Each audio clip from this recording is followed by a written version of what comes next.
Hello, friends. I'm back again for another episode on various facets of Indian history. And in this episode, we would be looking at the Iron Pillar and its mysteries. This is part of our inscription section. And this part one will discuss about the general characteristic of the Iron Pillar, its inscription, and various observations with regards to its various observation with regards to the inscription. Now, the most famous things people would know it, but I'll just repeat it again. This pillar is standing for the last 1600 years and it has not rusted. Yes, you heard me correctly. It has not rusted, and this is one of the great things about this pillar, and also a tribute to ancient Indian metallurgists to have created such a structure. And may I tell you that IIT and MIT, etc., IIT in particular, have tried to make this kind of pillar in the modern times, but they have failed. So that tells you about the genius and the ingenuity of ancient Indian metallurgist. And this is a prime example of ancient Indian engineering. So we'll start this part by just looking at few of the photographs here of the iron pillar. And this is the one of the photograph of the iron pillar. It stands at Qutub complex near the Qutub Minar. This is another picture of the pillar, and behind that you can see the Kutalwil Alam Mosque, which is one of the oldest mosques in India, and this mosque was founded on constructed by uh, the Delhi Sultanate sultans who ruled over Delhi in the later half of the 12th century. This is the inscription we are talking about. I'll just magnify it and you can see this is Gupta era inscription, uh, what we call it Gupta, what we call it later Brahmi, used by used in the Gupta era. This is again a Gupta letters, and I don't know if you could see it clearly, but this is Chandra. What is written is Chandra in later Brahmi or Gupta Brahmi letters, and this inscription actually was is an eulogy of a certain King Chandra. This is the top of this pillar, and various historians have postulated that there was a big chakra or a discus on top of this platform or top of this pillar, or there was a Garuda symbol. Garuda was the emblem of Vishnu, and this actually, if you could see, there are four parts of this pillar. One is the long shaft, other is the lotus inverted column, and then there is this rectangular feature on top. And on top of that rectangular feature was there either a disc or there was a symbol of a Garuna, which was the symbol of Vishnu. And this pillar was actually located on a hill called Vishnupada, where the feet of Vishnu, the imprints of Vishnu's feet were there. And we would look at in our next episode as to where this Vishnupada might be. So we'll just look at some of the general things about this inscription. And location, as I stated, this is at Kutuk Complex in Mehroli, New Delhi. Is in Gupta script or late Brahmi. The language is Sanskrit, and it is a poetical composition dedicated to King Chandra. So um, it's a eulogy to King Chandra, and we know now that this King Chandra is none other than Chandragupta Vikramaditya, who was a great Gupta emperor, ruled whole of the subcontinent directly or indirectly. He ruled for about 35 or 40 years between 376 to 414 or about 380 to 414. These are his two dates. Discovery. So this was there since medieval times, and it was first noticed in the modern times by William Elliot of East India Company, who made a facsimile of it in 1831. It was James Princeps who published the first translation in 1838, and J.F. Fleet in 88 published a critical edition of the text in his book called Corpus Inscriptionum Indicarum, Volume 3. And in between James Princip and Fleet, there have been few Indian authors who have also uh, tried to make a translation of this. So this is about something about who first noticed it and who first translated this particular inscription. So it's in three stanza, three verses, and six lines Sanskrit composition dated to anywhere between 400 to 450 CE, but not after that. J.F. Fleet makes an interesting suggestion that the inscription of Samudragupta at Allahabad Pillar, because that is also in verse, and he states that the style of poetry in that inscription is pretty much similar to what we found in the Mehrauli Iron Pillar inscription. The inscription covers an area of between 29.5 by 10.5 inches.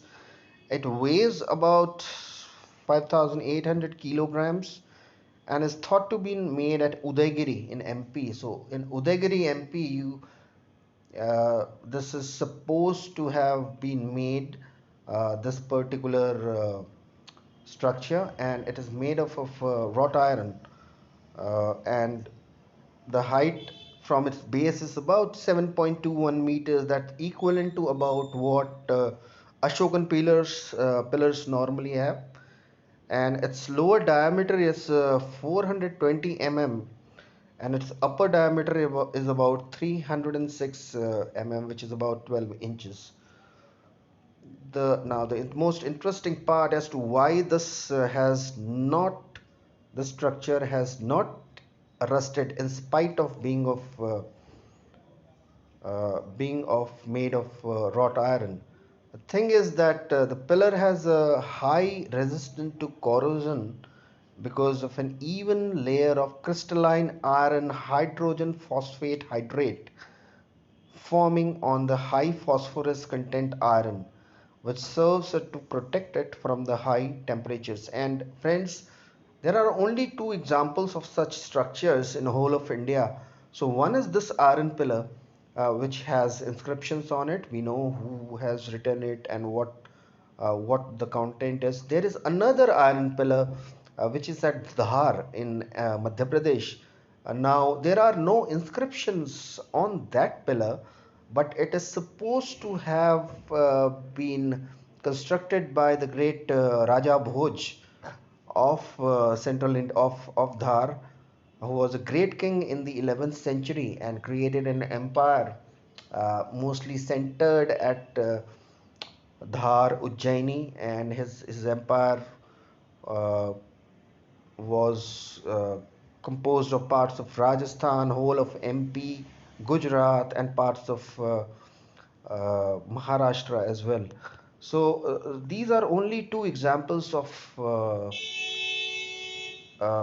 these pillars, this kind of pillars which have been made in ancient India, and this is This pillar is highly rich in phosphorus and an even layer of crystalline iron 3 hydrogen phosphate, which helps it uh, and protects it from high temperatures, uh, and thus helps it from being rusted.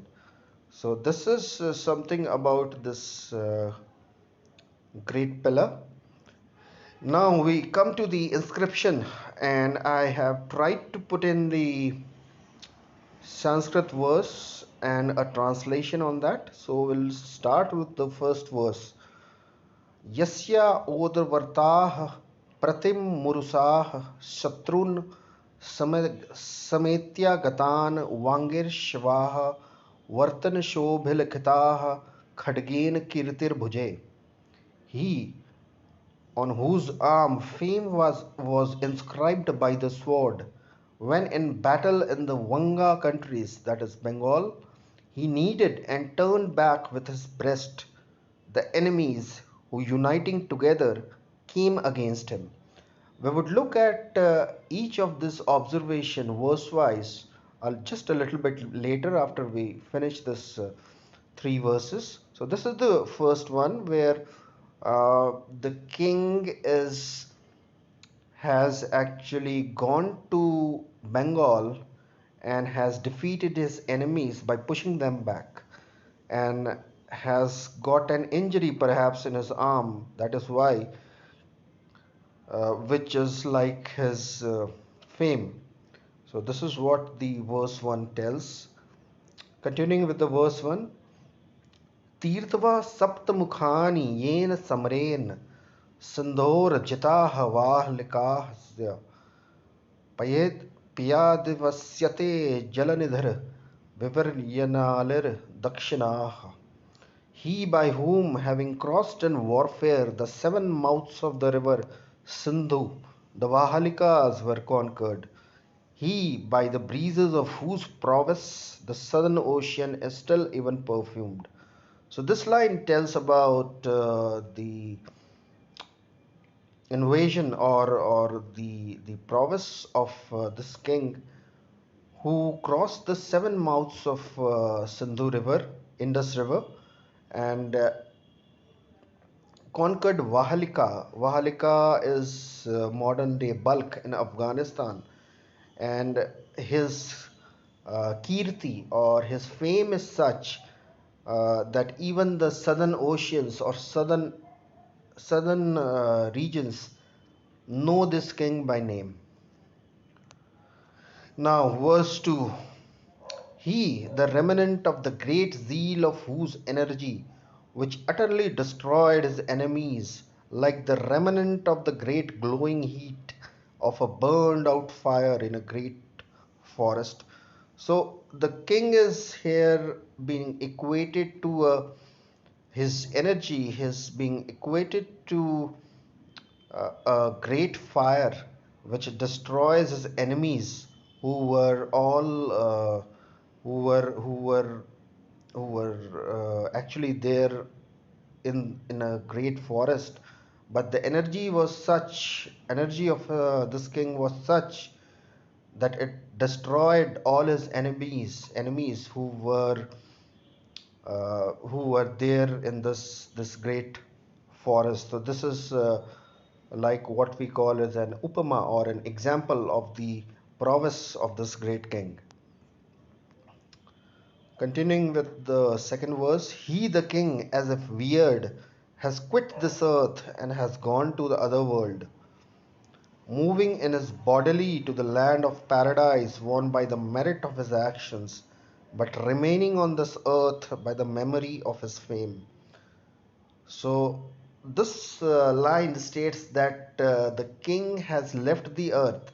So in a case, this particular inscription is a posthumous inscription and states that the king has passed away, but because his prowess is such that his name is still remembered by the people in spite of he not being present in his physical form.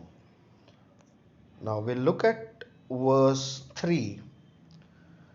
By him the king attained sole supreme sovereignty in the world, acquired by his own arm and enjoyed for a very long time, and who having the name of Chandra, having carried a beauty of countenance like the beauty of the full moon.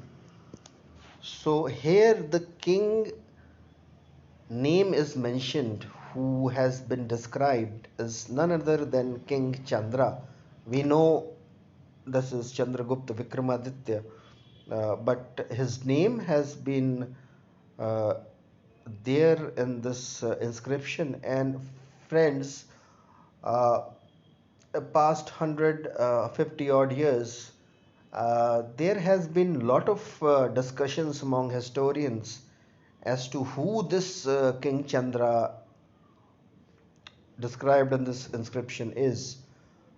The thing is that we would look at, we know now that it is King Chandragupta Vikramaditya, but how the historians came to such a conclusion that this is Emperor Chandragupta Vikramaditya, because many historians throughout last 150 odd years have postulated and named about 10 kings who could have been this King Chandra, and how they zeroed in on Chandragupta Vikramaditya, that I will mention, that is a subject of our next episode.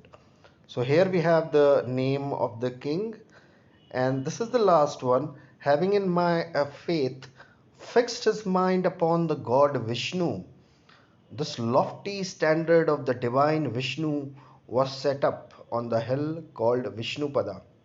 So this particular inscription tells that King Chandra is a devotee of Vishnu, and he has put up this lofty standard, and the standard has been named in this inscription as Vishnu Dhwaja, and this Vishnu Dhwaja is put up in a hill called Vishnupada.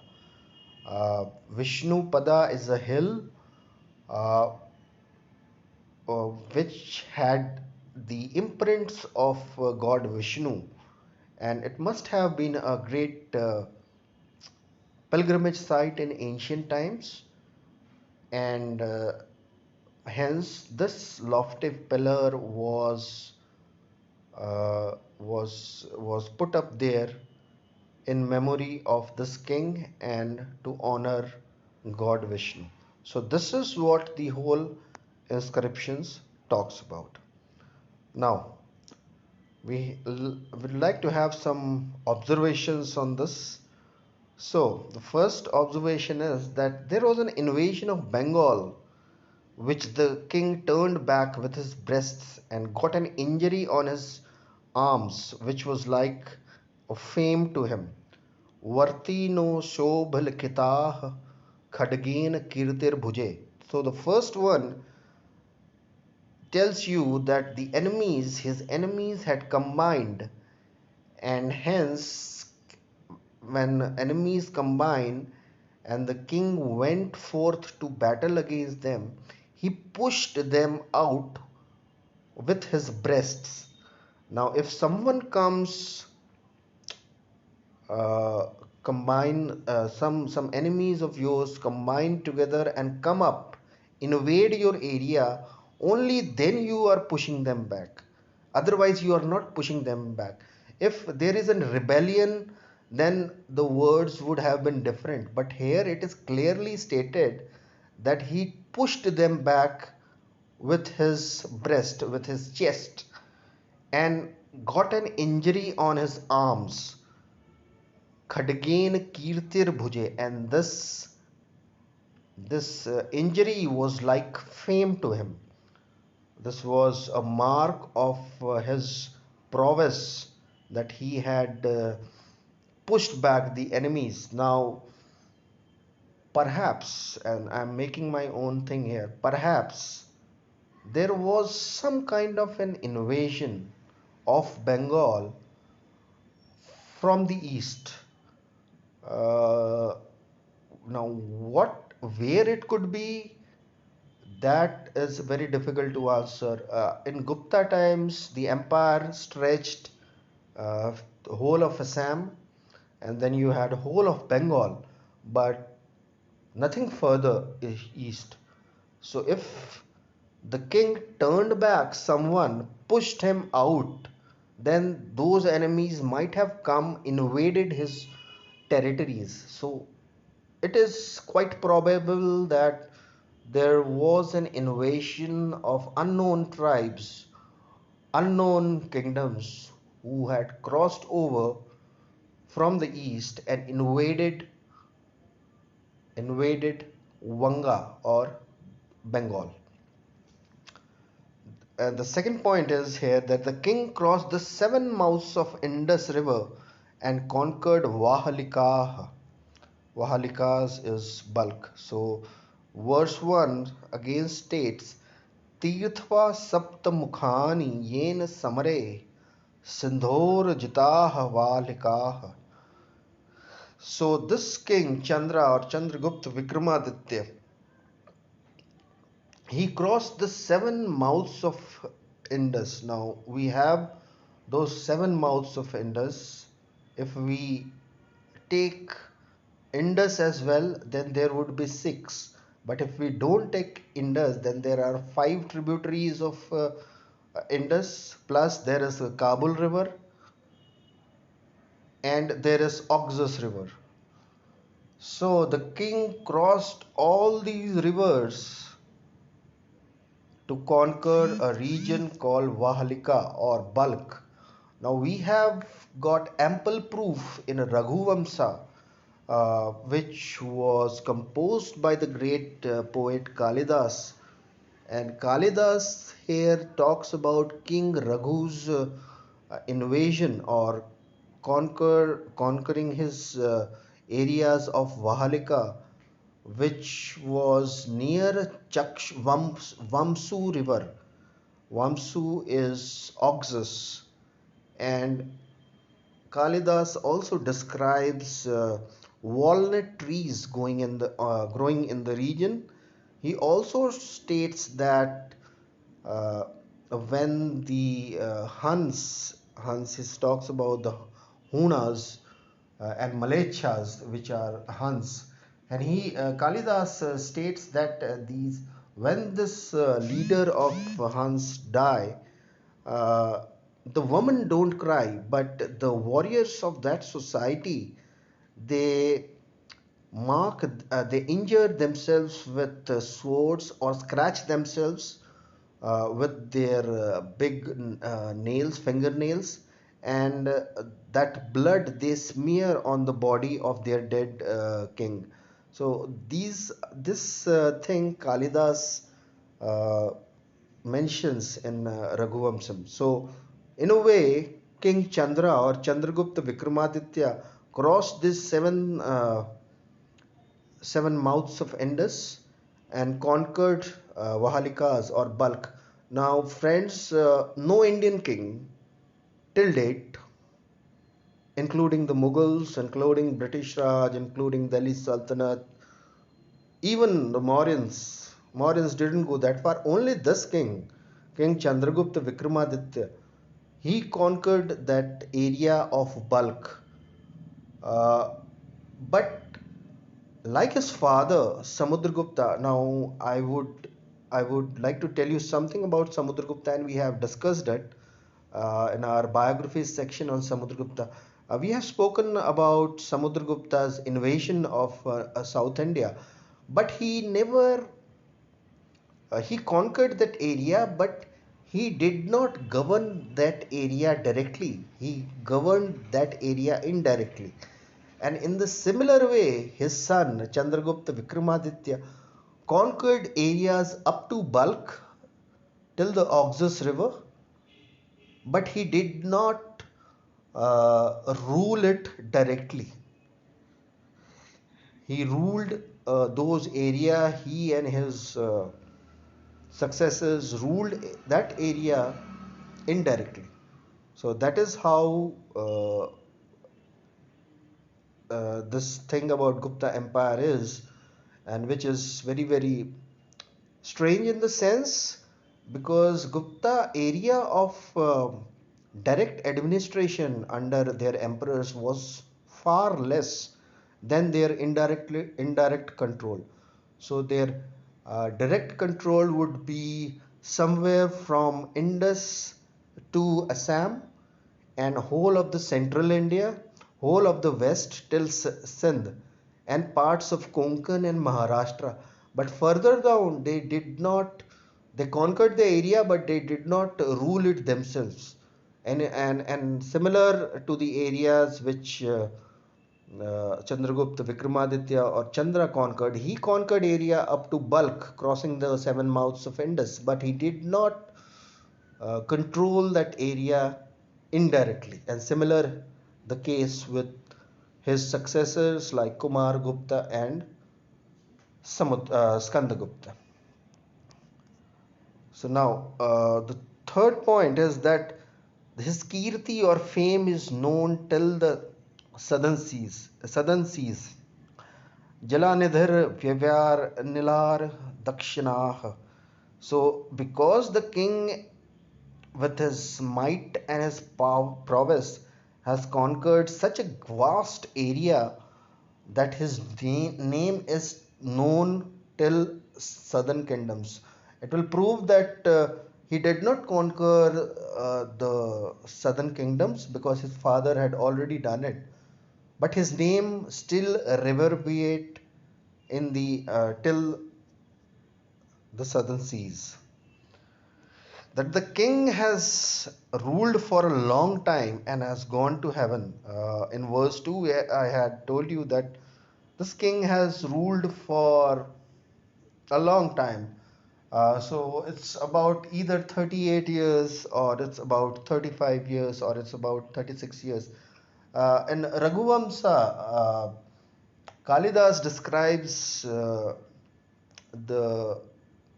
names various kings and their reign, which he states that some kings had a reign of 2 months, some had 3 months, some had 2 years, 1 year. But this king ruled for a generation, more than a generation, for either 34 years or either about 40 years, starting from 375. So this king had a long reign. He lives on the earth by memory of his fame. So the king has departed this earth. Verse 2 says that, but his memory on earth is still alive because of his fame. The king name of the king is Chandra. So verse 3 states Samagara Chandra Sadarasim. So we know that who this king is, Chandragupta Vikramaditya, and his name is mentioned as King Chandra. The pillar was placed at a hill called Vishnu Pada. Vishnur Dhwaja do Vishnuro Dhid Dhwaja Sthapitah. Verse 3. So the pillar is known as Vishnu Dhwaja, and it was placed at a hill called Vishnu Pada. That the king was a devotee of Vishnu. So if King Chandra constructs this pillar and puts it on a hill called Vishnupada and names Vishnu, then he must be a devotee of Vishnu. So this is what has been described in whole of this inscription. Now I end this, but in the next episode we would look at a couple of things. Now the first thing is uh, we would look at where this Vishnu Pada might be. This is very important. We need to know where this Vishnu Pada was. Uh, Secondly, we would also look at how historians over the past 100 years or more have come to the conclusion that this King Chandra is none other than Chandragupta Vikramaditya. Well, I would put all those 8 or 9 or 10 kings and we would zero in upon Chandragupta Vikramaditya. But how we will do that, that I will describe. And also, people think that there is only one inscription here. No, that is not the case. There is another inscription on this pillar, and that inscription is about 2 lines, not much, but it tells a very important thing about this particular pillar. So I will be back again next week, next Sunday, and for the final episode or part 2 of Iron Pillar of Mehroli. Thank you so much and take care.